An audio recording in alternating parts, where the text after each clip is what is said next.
Far from the ivy-covered walls of Northwood University, Jaden, a poor but joyful high school student with extraordinary talent in mathematics, visits the university as a reward for his achievements, an opportunity that once seemed impossible. In a math lecture, the professor writes a challenging problem on the board, but no one dares to raise their hand. Then from the back row, a confident hand goes up, marking the beginning of a move that will change Jaden's life forever. With remarkable professionalism, he attempts to solve a problem far beyond his years. Despite facing exclusion and racism, would Jaden's perseverance be enough to secure his place at the university, or would his brilliance be ignored and fade into history? If you liked the video and have subscribed to my channel, let's move on to our story. Enjoy watching. Jaden's world was a symphony of predictable struggles. The clanking of the radiator in his cramped bedroom, the familiar squeak of the linoleum floor in the kitchen, and the rhythmic groan of the city bus as it heaved itself up the hill each morning, these were the constants that defined his existence. They were the background noise to a life lived on the fringes of possibility, a life that ached for a different melody. He was 17, a senior at Northside High, a school where textbooks were often tattered and dreams were just as easily worn thin. But Jaden was different. His escape wasn't a video game or a streetball court, it was a world of numbers. The elegant logic of calculus, the baffling beauty of number theory, the intricate patterns of prime numbers, this was his sanctuary. He didn't just understand math, he felt it. It was a language he was fluent in, a secret code that unlocked the universe for him. His talent was a raw, unpolished gem, something his guidance counselor, Ms. Davies, had noticed and fought to cultivate. She was the one who had arranged this trip, this impossible visit to Northwood University, a place that felt as foreign and distant as a star system.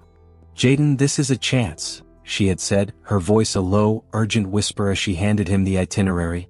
"Just go, observe and absorb. Don't worry about the rest." The rest, Jaden knew, was everything. It was the crushing weight of his family's poverty, the knowing looks from people who saw a black kid from a poor neighborhood and had already written his story for him. It was the feeling of being an intruder in a world built for someone else. The bus ride to Northwood was a journey from one reality to another. The concrete high-rises and graffiti-tagged walls of his neighborhood gradually gave way to manicured lawns, sprawling Gothic buildings, and students who glided by on expensive bikes, their faces buried in laptops. He clutched the faded spiral notebook in his hands, its pages filled with his own hurried, elegant equations. It was his shield and his map. He disembarked, feeling the sudden, jarring silence of the campus. It was a silence filled with purpose, unlike the cacophony of his own world. He consulted the campus map, his finger tracing a path to the Department of Mathematics. As he walked, he noticed the glances. A group of students paused their conversation, their eyes flicking over his worn sneakers and simple hoodie. A security guard eyed him a moment too long before looking away. These weren't overtly hostile acts, just small, cold dismissals that chipped away at his confidence. They were subtle reminders of his difference, a quiet, unspoken judgment that he felt in the marrow of his bones. He found the right building, a grand stone structure with ivy crawling up its walls like a living tapestry. The lecture hall was vast, filled with tiered rows of comfortable-looking chairs. He slipped into an empty seat near the back, hoping to be as inconspicuous as possible. He was the only black person in the room, a fact that felt both suffocating and invigorating. Dr. Eris Thorne, the professor, was a man who moved with the quiet authority of someone who understood things most people couldn't even name. He had a shock of white hair and a kind of rumpled elegance. He spoke in a crisp, clear voice, his words punctuated by the scritch-scratch of chalk on the blackboard as he filled it with complex formulas and symbols. The lecture was on differential geometry, a topic Jaden had only read about in library books. The other students scribbled notes furiously, their heads bowed in concentration. Jaden simply watched, absorbing every word, every curve and angle of the professor's lines. He felt a deep, profound connection to the material, an intuitive understanding that surpassed mere rote memorization. Halfway through the lecture, Dr. Thorne paused, turning to face the class. He set the chalk down and adjusted his spectacles, a thoughtful look on his face. "I've been thinking about something this morning," he began, his voice taking on a different timbre, one of genuine curiosity. "It's a problem really. A paradox. It's not something you'd find in a textbook, and frankly, I haven't worked it out myself. I'd be interested to see if any of you have an approach, however small." He then proceeded to outline the problem. It was a complex, multi-layered riddle involving a non-Euclidean space and a series of intersecting vectors. It wasn't a problem designed to be solved in a classroom. It was a theoretical challenge, an intellectual exercise meant to stimulate debate and critical thinking. The room fell silent. Students looked at each other, a palpable sense of confusion and frustration spreading through the hall. Some fidgeted, others stared blankly at their notebooks as if the answer would magically appear. A few brave souls raised their hands to offer hesitant, half-baked ideas, but Dr. Thorne gently shook his head at each one. Their solutions were clever but fundamentally flawed. They were trying to force a textbook answer onto a problem that defied traditional logic. Jaden's heart began to pound. He hadn't been taking notes, but as the professor spoke, the solution had formed in his mind with crystalline clarity. It wasn't an equation, not at first. It was a picture, a geometric shape that twisted and turned in his mind's eye, a solution that could only be expressed in a series of elegant, unconventional steps. He saw the flaw in the professor's initial framing, the hidden assumption that was leading everyone astray. He saw the path to the solution not as a linear line, but as a circular, self-referential loop. He hesitated. 100 fears warred within him. The fear of being wrong, of being laughed at, of drawing attention to himself as the outsider. He felt the weight of every silent judgment he had received since stepping onto campus. But the numbers called to him, a siren song he couldn't resist. His fingers twitched, desperate to write down the solution. Finally, a hand shot up in the back of the room. It was Jaden's. The movement was so unexpected and decisive that several students turned to stare at him. Dr. Thorne, who had been on the verge of giving up on the class, looked up, a flicker of surprise in his eyes. He didn't recognize the young man in the hoodie. "Yes?" the professor asked, his voice tinged with a polite, almost patronizing curiosity. "The vector isn't static," Jaden said, his voice a little shaky but gaining strength with each word. "It's a function of the path itself. You have to redefine the space in terms of the initial vector's rotation. It's a topological problem, not a geometric one." The room was silent. A few students scoffed under their breath. Others looked confused. Dr. Thorne, however, had gone completely still. He had not anticipated this. He had not even considered that line of reasoning. "Come up to the board," Dr. Thorne said, his voice now devoid of its earlier polite tone. It was sharp, inquisitive, demanding. "Show me." Jaden walked to the front of the room, every eye on him. He felt the burn of their stares, the skepticism and the silent mockery. He took the chalk from Dr. Thorne's hand, his fingers surprisingly steady. Without a word he began to draw. His movements were fluid, confident. He drew a new set of axes, a different kind of plane, and then began to write the equations that had been singing in his head. The chalk squeaked, a new, beautiful melody in the quiet lecture hall. He wasn't just writing. He was performing, translating the abstract language of his mind into something tangible and real. When he was done, he stepped back, the board a tapestry of intricate, elegant proof. The solution wasn't just correct, it was stunningly original. He had not only solved the problem, but he had reimagined it in a way no one else in that room had. Dr. Thorne stared at the board, then at Jaden, a look of profound shock and astonishment on his face. The class was no longer laughing or scoffing. They were just watching, their jaws slightly agape. In that moment, the room held a new truth. The young man in the back, the one everyone had dismissed, was a prodigy. The silence that followed Jaden's chalk on the board was profound. It wasn't the polite quiet of a classroom taking notes. It was the breathless stillness of a crowd watching a magic trick. The other students, who just moments before had been whispering their dismissals, now stared with a mixture of awe and disbelief. Their faces, pale with the fluorescent lights of the lecture hall, were a canvas of humbled curiosity. Dr. Aris Thorne, however, was the most affected. He stood beside Jaden, a hand raised to his chin, his eyes darting between the young man and the equations on the board. The rumpled elegance he had worn so easily seemed to have been replaced by a raw, intellectual fervor. He looked less like a professor and more like a scientist who had just witnessed a paradigm shift. That is an elegant solution," Dr. Thorne said at last, his voice a low rumble. He wasn't speaking to the class but to Jaden alone. He wasn't asking for an explanation. He was stating a fact he had just learned. You've approached this from an entirely different dimension. What? Why did you see it as a topological problem? What made you think of the vector as a function of its own path? Jaden felt a small, triumphant flame ignite inside him. The fear that had been gnawing at him was now replaced by the exhilarating rush of shared understanding. For the first time on this campus, he wasn't an outsider. He was a peer. He took a deep breath. It didn't make sense for it to be static, Jaden explained, his hands gesturing slightly as he spoke, as if sculpting the concept in the air. The space itself isn't fixed. It's always changing relative to the vector's movement. If you fix the space, you're missing the paradox. The whole system is self-referential. It's a loop, a Mobius strip, not a straight line. Dr. Thorne nodded slowly, a wide, almost manic smile spreading across his face. He looked at Jaden as if he were seeing him for the very first time. A Mobius strip, yes. A beautiful way to put it. You're right. My initial premise was a fixed space. A fatal flaw. A fatal and obvious flaw, now that you've pointed it out. He laughed, a short, sharp burst of sound that was full of genuine delight. He turned to the silent class. Gentlemen, ladies, this is why we don't just memorize formulas. This is why we think. The ability to look at a problem from a completely new angle is what separates a mathematician from a calculator.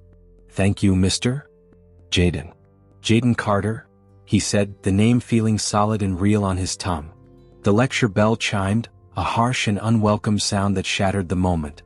Students began to pack their things, but they didn't rush.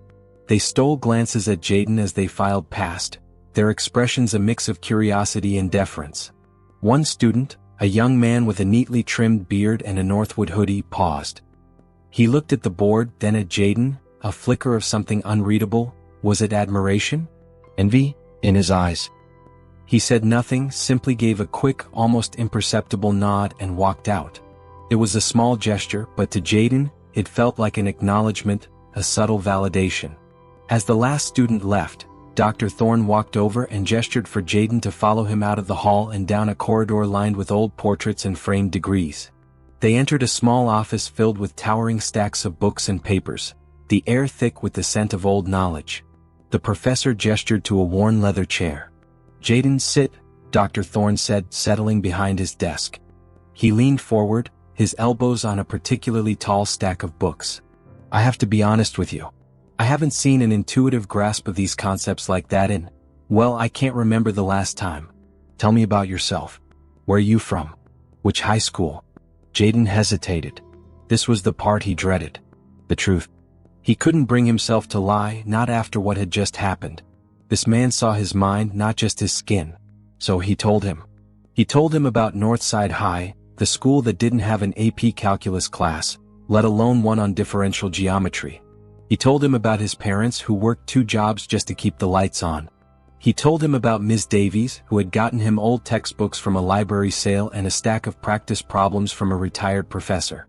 He didn't complain, he didn't ask for sympathy, he simply laid out the facts of his life with a quiet, almost clinical detachment. I teach myself, Jaden said, looking down at his clasped hands. I read everything I can. I work out problems on my own. I don't have a tutor or anything. It's just me and the numbers. Dr. Thorne listened, his expression unreadable. He looked at Jaden, at his simple hoodie and the determination in his eyes. He saw the fire that Ms. Davies had recognized, the relentless drive of a mind hungry for knowledge. This wasn't just raw talent, it was talent forged in the fires of adversity. It wasn't the easy brilliance of a privileged student, it was the hard-won clarity of someone who had fought for every scrap of understanding. After a long moment of silence, the professor spoke. I want to help you, Jaden. The words hung in the air, heavy with meaning. Jaden's heart skipped a beat. He had heard variations of that before, but they usually came with caveats, promises that were broken or help that was offered and then taken back. This felt different. Dr. Thorne seemed to be making an offer that was not born out of pity, but from a profound respect for Jaden's intellect. I have a colleague, Dr. Eleanor Vance, a professor of pure mathematics here. She specializes in number theory, which I understand is a passion of yours. Dr. Thorne asked. Jaden nodded eagerly. She's on sabbatical this semester, but she's always looking for promising students to mentor. She's a tough bird but brilliant. I'm going to call her. And I want you to come back here. Next Friday. Just you and me. We'll sit down and talk about some of these things more formally. We'll find out just how deep this goes." Jaden was speechless. He couldn't have imagined this even in his wildest dreams. A meeting with a professor of pure mathematics? A mentorship? The idea was so immense, so life-altering that it felt surreal. I don't know what to say, sir," Jaden stammered. "Don't say anything," Dr. Thorne said, a warm smile on his face. "Just be here next Friday. We'll figure out the rest. I'll give you some preliminary problems to work on. Something to stretch your mind even further." He scribbled down a series of complex equations on a small piece of paper and handed it to Jaden. The paper felt like a golden ticket. As Jaden left the office, he felt a strange sense of buoyancy. The campus no longer felt so foreign. The students he passed seemed less like strangers and more like potential colleagues. He had faced the quiet judgments and subtle dismissals, and he had overcome them not with anger or defiance, but with the undeniable power of his mind. He walked a little taller, his simple hoodie now feeling less like a shield and more like a symbol of his hard-won victory. As he got on the bus, he looked down at the equations in his hand, a new, exciting challenge waiting to be solved. He knew this was just the beginning. The bus ride back from Northwood University was a return journey not just in distance, but in spirit. The soaring Gothic architecture and manicured lawns of the campus gave way to the familiar, unyielding landscape of his neighborhood. The vibrant, intellectual hum of the lecture hall was replaced by the low thrum of the city bus and the everyday chatter of commuters. Jaden clutched the small piece of paper from Dr. Thorne, the elegant, unfamiliar equations feeling like a foreign language. They were a link to a world he had only briefly touched, a world that was now demanding he prove his worthiness to enter it. The very next day, Jaden found himself in Miss Davies's office. The room was a sanctuary of organized chaos, with stacks of folders teetering on every surface and college brochures papering the walls. When he showed her the problems Dr. Thorne had given him, her eyes lit up. She studied the paper, a slow smile spreading across her face. "Dr. Eris Thorne," she said, her voice filled with a quiet reverence. "He's a legend. Jaden, this is it. This is our shot. But it's not just about a meeting. If you want a real chance at Northwood, we have to get you in the running for a full scholarship. They're competitive, and the applications are a beast." Jaden felt a surge of adrenaline, quickly followed by a cold wave of dread. The academic part was his domain. The numbers, the logic, the proofs, those he could master. But the bureaucracy, the forms, the hoops to jump through, felt like a foreign country with an entirely different set of rules. They began the process immediately. The scholarship application was an intimidating document, a detailed examination of not just his academic achievements, but his entire life. He filled out the sections on grades, test scores, and extracurriculars with a practiced ease. The real challenge came with the financial aid section. It demanded a full accounting of his family's income, his parents' occupations, and their housing situation. Each question felt like a glaring spotlight on his family's struggles. As he filled in the numbers, he felt a deep, uncomfortable shame. The numbers were not a reflection of his parents' hard work, but a cold, clinical summary of their poverty. A specific, insidious form of resistance emerged from unexpected places. To get the required documentation signed, he had to go to the school's main office. There, he encountered Mr. Harrison, the bursar, a man who saw students not as individuals with potential but as sets of data points. When Jaden handed him the forms, Mr. Harrison looked them over with a skeptical eye, his gaze lingering on the forms from Northwood University. "Northwood," Mr. Harrison said, a little too loudly, a condescending smirk on his face. "That's a big reach, Jaden. We've only had one student from this school ever get in there, and he was the son of a state senator. You know how these things work, right? It's not just about grades. It's about connections and a little, how should I say it? A little pedigree. You'd probably be better off applying to a local college. Save yourself the trouble." Jaden felt the words land like a physical blow. It was the same unspoken judgment he had felt on the Northwood campus, but this time, it was verbalized, explicit, and dripping with thinly veiled racism. The man was not just discouraging him, he was actively trying to put him back in a box he believed Jaden belonged in. His face burned with a mix of fury and humiliation. He wanted to lash out, to tell him that his mind was more powerful than any senator's son, but he knew that would only confirm Mr. Harrison's stereotypes. He looked at the man's smug expression and knew that engaging would be a waste of his energy. Miss Davies, who had been standing nearby, stepped forward, her voice a steel-sharp contrast to Mr. Harrison's snide tone. "Mr. Harrison, if you could just process the paperwork. Jaden has already received an invitation to meet with Dr. Eris Thorne. I think his talent speaks for itself. Now, can we proceed?" She didn't wait for an answer, simply took the forms back from the burly bursar and signed them herself. Back in her office, Ms. Davies saw the raw emotion on Jaden's face. "Don't let them get to you, Jaden," she said, her voice softer now. "They want to see you fail. They want to be able to say, 'See? I told you so.' You've already proven them wrong once. Now you just have to keep going." She slid a piece of paper with a list of scholarship essay topics across the desk. "These are the last piece of the puzzle. I'll help you with the drafts, but you have to pour your heart into these. Tell them your story. Don't hide from it. Own it. Show them why you deserve this." Jaden spent the next week juggling his regular schoolwork, the advanced problems from Dr. Thorne, and the seemingly endless scholarship essays. The essays were perhaps the hardest part. He had to translate his life, his struggles, and his passion into a compelling narrative. He wrote about the silence of his bedroom being filled not with the distractions of the internet, but with the quiet contemplation of complex equations. He wrote about the simple, everyday acts of problem-solving that defined his life, from helping his mother budget the grocery money to finding the most efficient bus routes to the library. He wrestled with an essay prompt that asked him to describe a time he faced adversity. He thought of Mr. Harrison, of the cold glances at the university, of every time someone had looked at him and seen a statistic, not a person. He decided not to write about it with anger, but with a quiet dignity. He wrote about using the dismissals of others as fuel, of taking the negative energy and transforming it into a positive force. He did not ask for sympathy. He demanded respect, not with words, but with the story of his relentless pursuit of knowledge. He worked on the essays until his fingers ached, his mind swirling with the weight of every word, knowing that his future depended on them. On Friday morning, Jaden logged into the scholarship portal. His heart hammered in his chest. He clicked through the final pages, checking and rechecking every answer, every line of every essay. The last page was a button that read, "Submit application."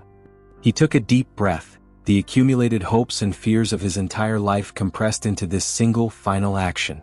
He felt a moment of profound loneliness, the finality of it all sinking in. Then, with a quick, decisive click, he sent his future out into the digital ether. He closed his laptop and looked at the clock.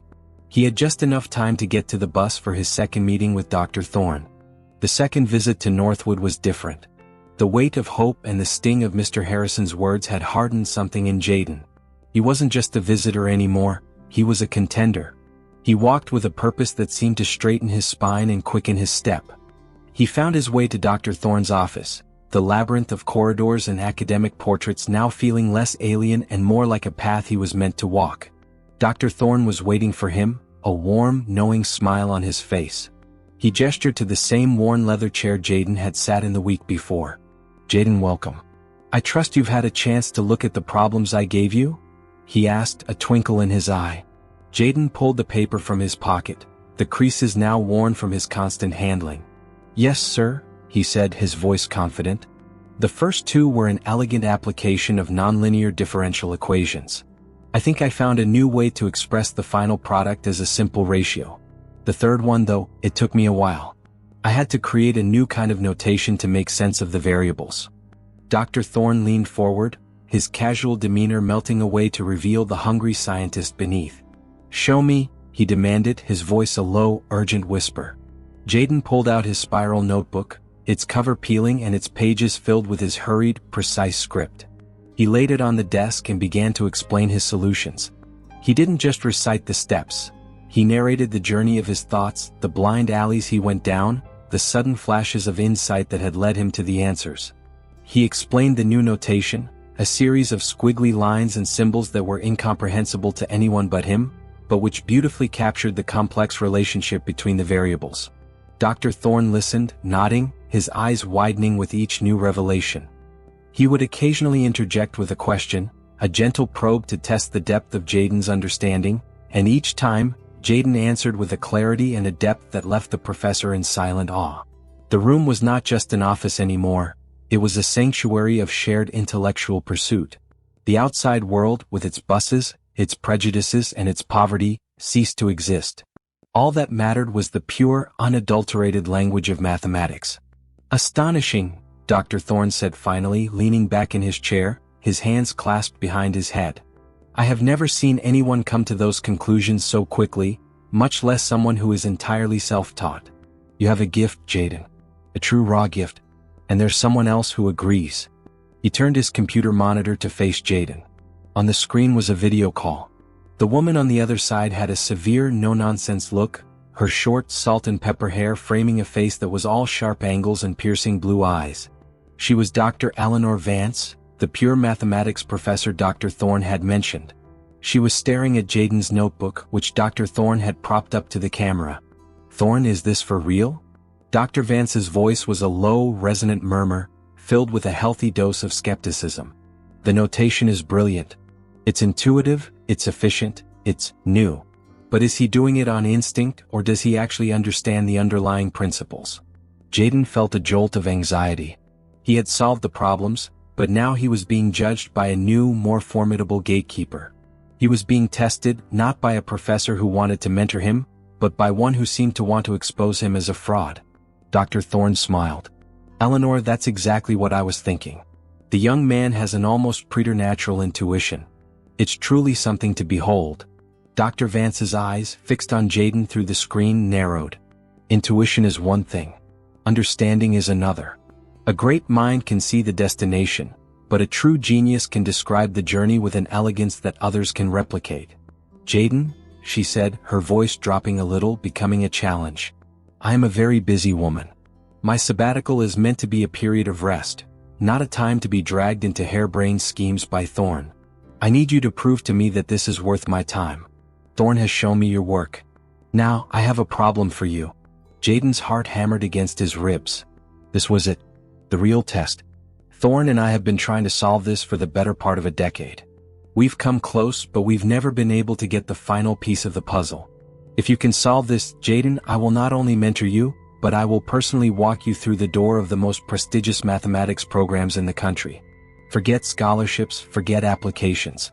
I will make a place for you." Jaden's mind reeled. This wasn't just a mentorship. It was a promise of a future that felt impossibly vast. It was an offer to bypass the very system that had so nearly crushed his spirit with its condescending forms and cynical bureaucrats. The stakes had been raised to an almost unbearable height. Dr. Vance leaned back, a small, knowing smile on her face. She was enjoying this. She was a master of her craft, and she was testing a student who might one day be her equal. Dr. Thorne was watching Jaden with a mixture of excitement and concern. He knew the pressure he was putting on the young man, but he also knew that Jaden could handle it. Dr. Vance then proceeded to lay out the problem. It was a mind-bendingly complex riddle involving the intersection of graph theory, non-Euclidean geometry, and a subset of number theory that Jaden had only ever read about in the most obscure corners of a library. She described a mathematical paradox that seemed to have no logical solution, a loop that couldn't be untangled, a problem that had stumped two of the greatest minds in their field for 10 years. Jaden listened, his face a mask of profound concentration. He didn't take notes. He just absorbed the information, his mind already beginning to twist and turn the problem, to look at it from every conceivable angle. He saw the elegant, fatal flaw in the professor's framing almost immediately, the same kind of hidden assumption that had led everyone astray in Dr. Thorne's lecture hall. But the path to the solution was not clear this time. It was a dense thicket of variables, a forest of numbers and symbols. He would have to forge his own path. "Do you understand the problem?" Dr. Vance asked finally, her voice still laced with that same quiet skepticism. Jaden looked up from the monitor, his gaze direct and unflinching. He didn't respond with a word. Instead, he took out a fresh page in his notebook and, without hesitation, drew a single, elegant line. The line wasn't straight or curved. It was a fractal, a shape that repeated its pattern infinitely, a visual representation of his initial, intuitive leap. It was a starting point, a way of reframing the problem. It was his first step on the journey toward a solution. Dr. Vance's face, projected on the monitor, went from skeptical to stunned. Dr. Thorne let out a low whistle of admiration. They hadn't expected him to start working on it right then and there. They hadn't expected him to see the flaw so quickly. Jaden looked at Dr. Thorne, then at the image of Dr. Vance on the screen. He was no longer just a high school student from a poor neighborhood. He was a prodigy, and he had just been given the chance to prove it on a scale he couldn't have imagined. He had an impossible problem to solve, and he had to solve it alone. The weight of his future, and the futures of countless students like him, was now in his hands. The problem Dr. Vance had given him was a beast. It was a beautiful, terrifying labyrinth of thought, a conceptual fortress built to withstand any logical assault. Jaden arrived home, the bus ride back a blur of silent concentration. He went straight to his room, the small, familiar space with its worn carpet and desk piled high with books, and he began to work. He didn't eat dinner. He didn't answer his mother's questions. His mind was no longer in his room, it was inside the problem, a singular point of focus within a universe of numbers and abstract concepts. He started with the fractal line he had drawn for Dr. Vance. He knew it was the key. The problem, as they had framed it, was about a closed system. But his intuition screamed that it wasn't closed at all. It was open, interactive, and its state at any given moment was influenced by every previous state. It was a loop, yes, but a dynamic, self-generating one. He spent hours trying to build a mathematical framework around this idea. He scribbled page after page, his new notation flowing from his pen as he attempted to chart the intricate dance of variables. He worked until the ink on his fingers smeared his face, until the glow of his desk lamp felt like the only light in the world. He fell asleep at his desk, his cheek pressed against a series of equations that made no sense. The next day was a repeat of the first and the one after that. The problem became a relentless obsession.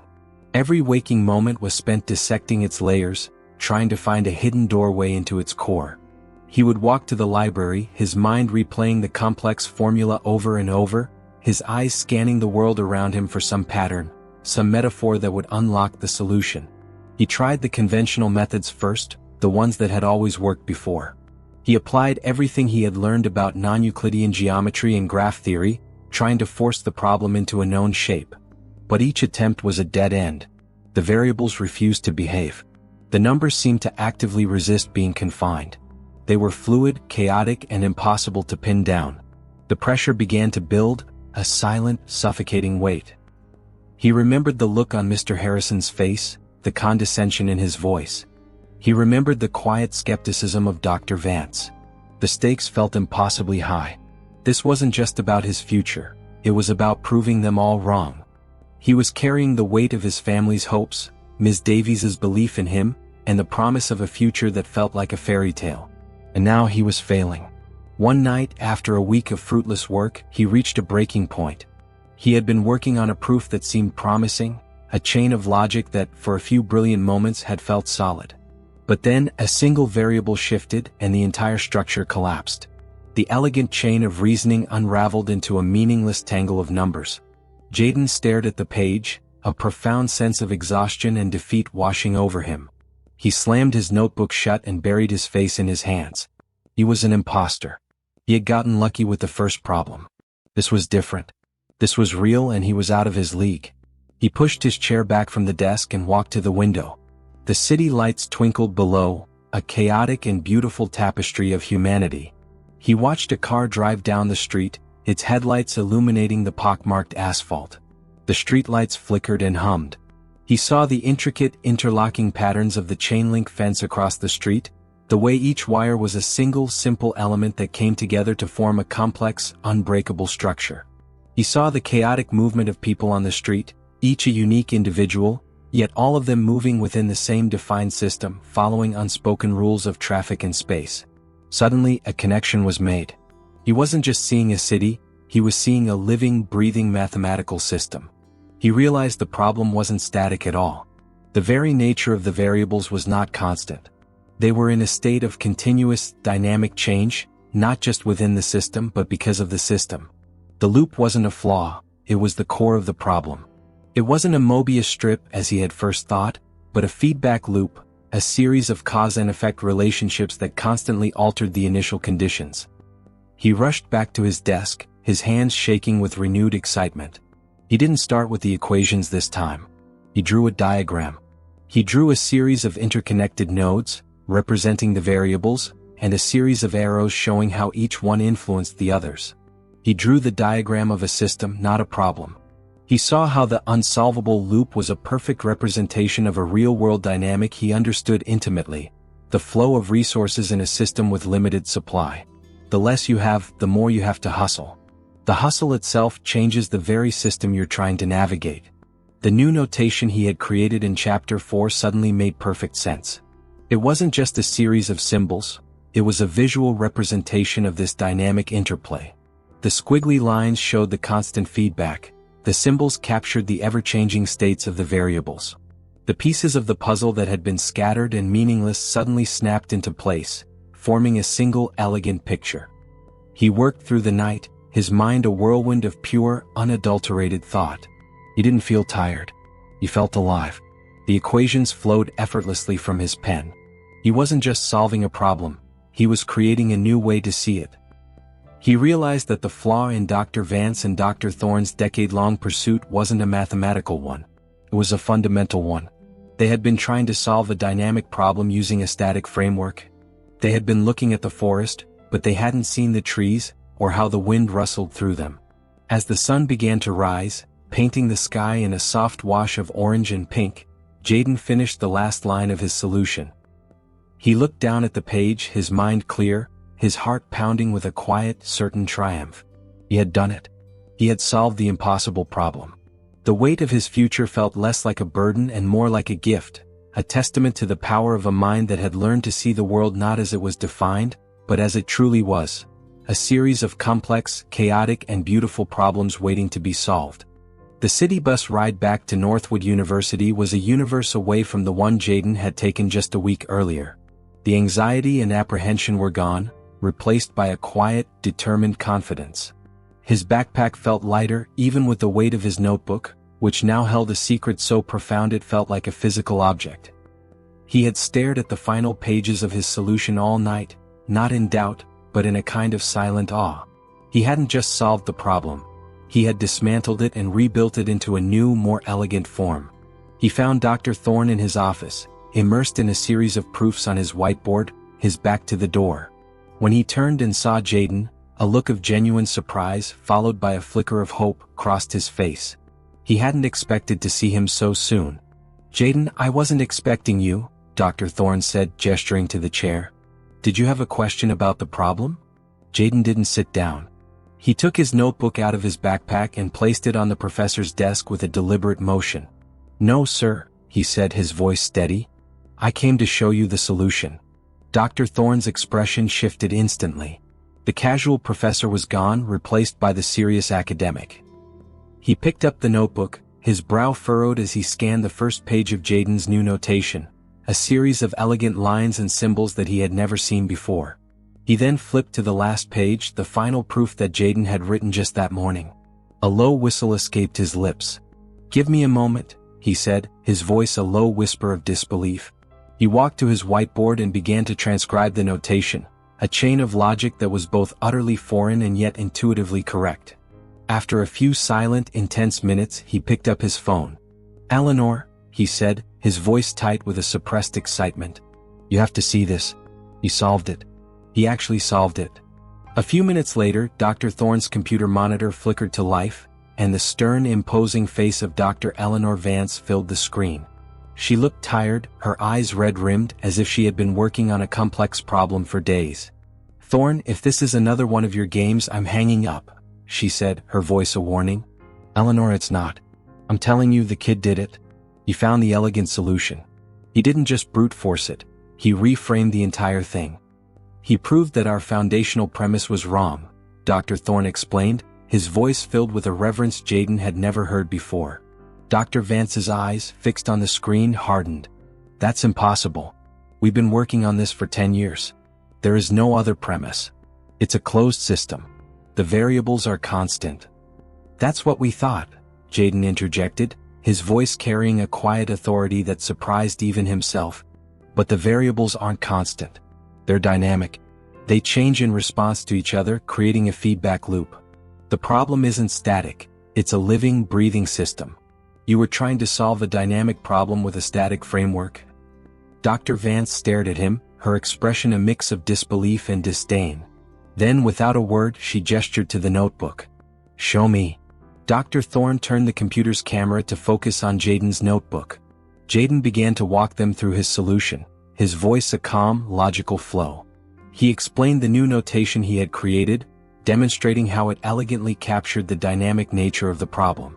He showed them the diagram he had drawn, the intricate lattice of interconnected nodes and vectors, and explained how it mirrored the ever-changing system.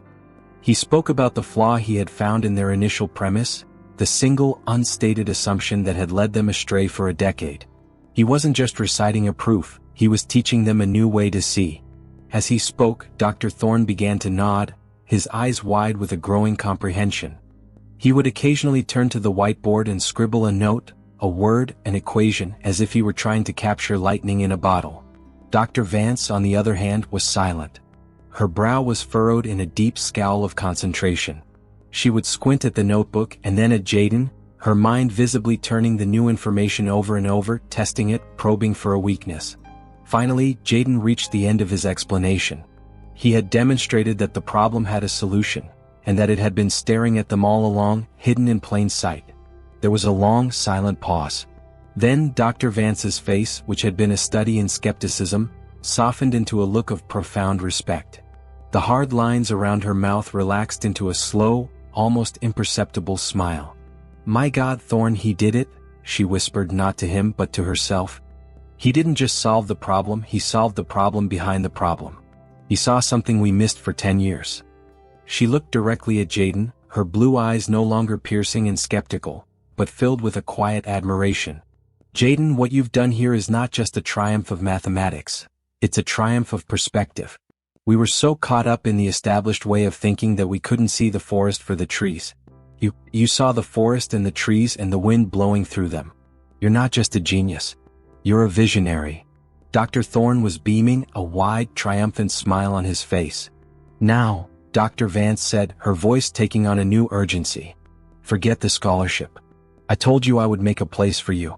I'm calling the dean of the mathematics department right now. You're going to be a guest of the university. You're going to get a full ride, a stipend, and a research assistantship. I don't care what it takes. They will create a program for you. You don't apply for a scholarship, Jaden. We find a place for you. You are 1 in a billion. Now, give me your phone number so I can start making things happen." Jaden stood there, stunned. It wasn't just a victory, it was an avalanche of opportunity. He had faced down Mr. Harrison's condescension, the quiet prejudices of the university, and the weight of his own family's hopes. And now, in a single brilliant stroke, he had swept it all away. The path to his future was no longer a narrow, uphill climb. It was a wide-open road, and he was being invited to drive a car he never dreamed he could own. His future wasn't just a possibility anymore, it was an inevitability. The bus ride home felt like a dream. The city lights, which had always seemed like a distant, unattainable galaxy, now felt a little closer, a little brighter. Jaden clutched his backpack, the worn strap digging into his shoulder, but he didn't feel the weight. The weight of his future, which had been a heavy burden just a week ago, had been lifted and replaced by a dizzying sense of possibility. He replayed Dr. Vance's words over and over in his mind, "You're a visionary." The phrase resonated in his head like a beautiful, impossible melody. He was no longer just the kid from the wrong side of the tracks, he was a mind, a force, a visionary. When he arrived home, the familiar smell of his mother's cooking filled the air. His little sister, Maya, was doing her homework at the kitchen table, her brow furrowed in concentration. His mother, Lisa, turned from the stove, a spatula in her hand, a tired but loving smile on her face. "Jaden, honey, you're late. I was getting worried," she said, her voice a soft, low hum. Jaden's voice caught in his throat. He couldn't find the words. The moment was too big, too profound for simple language. He just looked at his mother, the woman who had worked 2 jobs to keep a roof over their heads, the woman who had always told him he was special. He looked at his little sister, who looked up to him as if he were a superhero. He was about to tell them that the dream they had all held onto, the hope that had felt impossibly fragile, was not just real, but far grander than they could have ever imagined. He pulled out his chair and sat at the table, his hands trembling slightly. "Mom? Dr. Thorne and Dr. Vance. They were so impressed with my work on the problem. I solved it. They said they're not going to make me go through the scholarship process. Dr. Vance called the dean of the math department. She said she's going to get me a full-ride scholarship, a stipend, a research assistantship, a program for me. They said I'm going to be a guest of the university." Lisa's spatula clattered to the floor. Her eyes, wide and filled with a disbelief so pure it was almost painful, searched his. "Jaden, are you joking?" she whispered, her voice barely audible. "No, Mom," he said, and a single tear escaped his eye and rolled down his cheek. He wiped it away, but another one took its place. "It's real. They're going to make a place for me. They're going to put me through school." Lisa sank into the chair across from him, her hand flying to her mouth, her eyes welling up with tears. A choked sob escaped her. "Oh, my baby," she said, her voice a mix of relief and overwhelming joy. She reached across the table and pulled him into a fierce hug, a hug that was a culmination of a lifetime of worry, a lifetime of sacrifice, a lifetime of hope. Maya, sensing the profound emotional weight of the moment, jumped up and joined the embrace, her little arms wrapping around her mother and brother. They were not just a family celebrating a victory, they were a fortress of hope, and their walls had just become impenetrable. The phone rang just as they were pulling apart, still tear-streaked and smiling. Lisa answered it, and her eyes widened. She held the phone out to Jaden, her hand still trembling. "It's for you? A Dr. Vance." Jaden took the phone. The voice on the other end was just as he remembered it, crisp, efficient, and direct. "Jaden, I'm a woman of my word. I just got off the phone with the dean. He's an insufferable windbag, but he's also a genius, and when I told him what you'd done, he agreed. We've arranged for your full-ride scholarship, your stipend, and your assistantship. You're to report to the university on Monday morning. We'll have a temporary room ready for you in the graduate student dorms while we finalize the paperwork and get you into a more permanent living situation. You won't have to worry about a thing. We'll handle everything. Just bring your clothes and your notebook. We're going to get to work." The conversation was over in less than a minute. Dr. Vance was not one for pleasantries.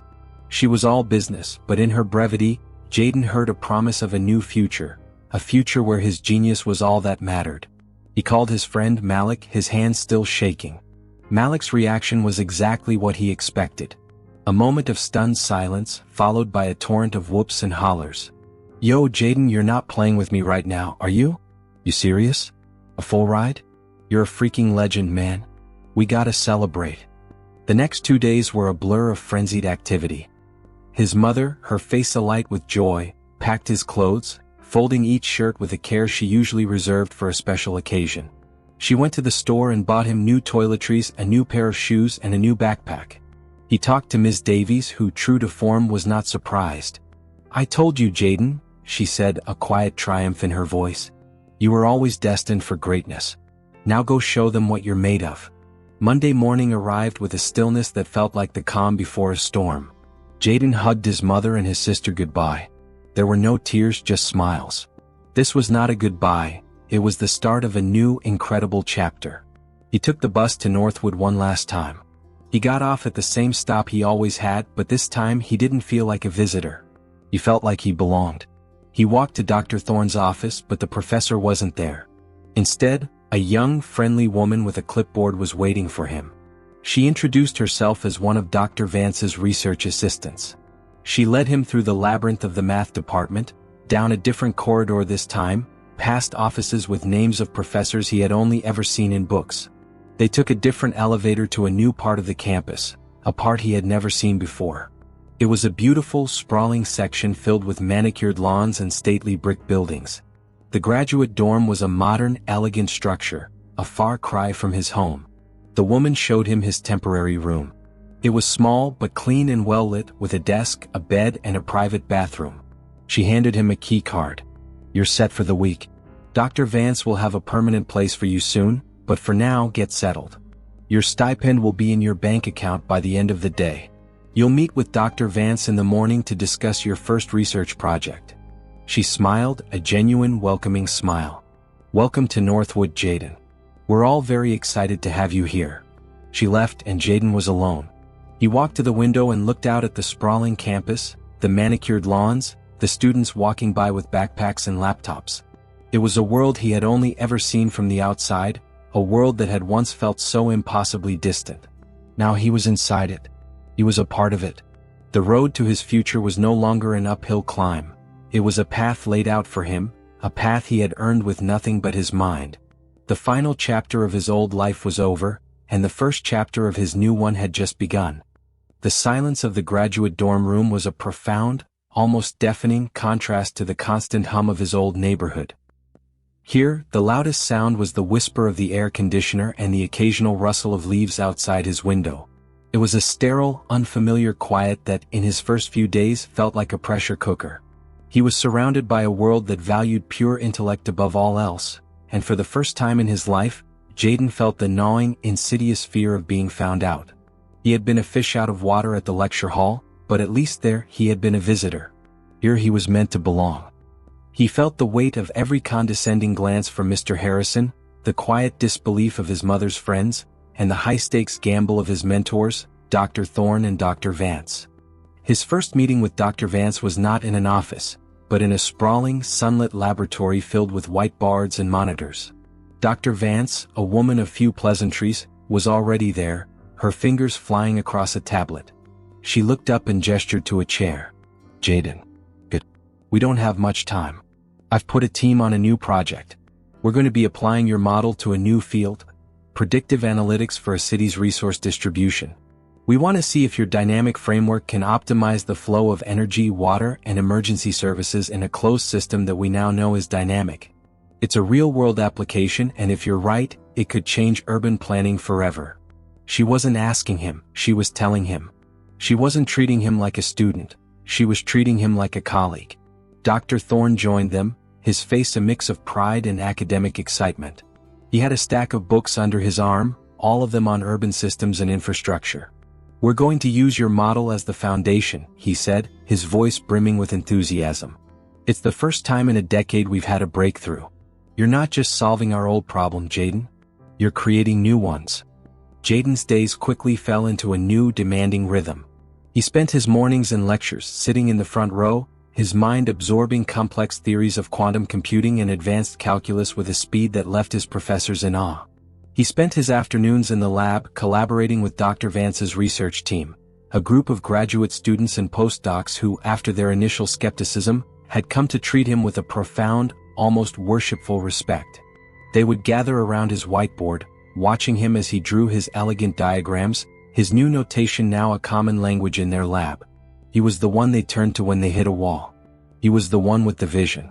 He was the kid who saw the trees and the forest and the wind. But it wasn't just about the work. It was about finding a new kind of tribe. He spent his evenings in the student lounge, talking to other math majors and grad students. He met a young woman named Sarah who was studying theoretical physics, and they would spend hours debating the elegance of a particular equation or the beauty of a complex proof. He met a grad student named David, a kind, brilliant man who had also come from a humble background and who understood the quiet weight of expectation. For the first time, Jaden wasn't just talking about numbers, he was talking about the joy, the challenge, and the pure, unadulterated wonder of them. He wasn't the math kid from the wrong side of town. He was simply Jaden, a peer, a visionary, a fellow traveler in the vast, endless landscape of numbers. The moment of ultimate triumph came 3 months later, at a prestigious mathematics conference. Dr. Thorne and Dr. Vance had submitted Jaden's solution for peer review, and it had been accepted for presentation. The hall was packed with professors, academics, and students from all over the country. Jaden stood at the lectern, a remote control in his hand, a spotlight on his face, his mind a quiet, serene ocean of knowledge. He spoke not with the practiced confidence of a seasoned academic, but with the quiet, passionate conviction of a true believer. He began by explaining the problem, the decade-long pursuit, and the flaw they had all missed. He then began to explain his solution, his new notation, his elegant diagram. He showed them how he had broken down the problem from a static one to a dynamic one. As he spoke, he could see the looks on their faces change. The polite, professional smiles gave way to looks of confusion, then curiosity, then profound comprehension. It was as if they were seeing a new color for the first time. The room was silent except for his voice. He wasn't just presenting a paper, he was leading them on a journey. He ended his presentation with a slide that simply read, "The solution to a problem lies not in the numbers but in the vision." He received a standing ovation. A woman in the front row, a professor emerita from Stanford, approached him afterward, her eyes filled with tears. "Young man," she said, her voice trembling, "what you have done here, it's a new genesis. You've just created a new field of thought." Back in his dorm room that night, Jaden stood at the window, looking out at the sprawling, illuminated campus. He thought about his mother's tired smile, his little sister's hero worship, and the hard-won dignity of his father. He thought about Ms. Davies's quiet belief in him. He thought about his old neighborhood, the chaotic beauty of the chain-link fences and the flickering streetlights. That world had given him the vision to see this one, not as a collection of fixed rules, but as a dynamic system of endless possibility. This was not the end of his journey, it was just the beginning. The high school student who once felt like an imposter was gone. In his place was a visionary, a trailblazer, a young man who had not just overcome the odds, but had rewritten the very rules of the game. He was no longer trying to prove himself, he was ready to change the world. The door to his old life was closed, and a new one, wide and bright with 1,000 different paths, had just been flung open. Dear viewer, if you've watched up to this point, thank you for your support. I have a small request. If you enjoy my stories, you can subscribe to the channel, and don't hesitate to share your thoughts about the stories in the comments. Enjoy watching. Thank you for listening. Don't forget to subscribe to the channel and like the video.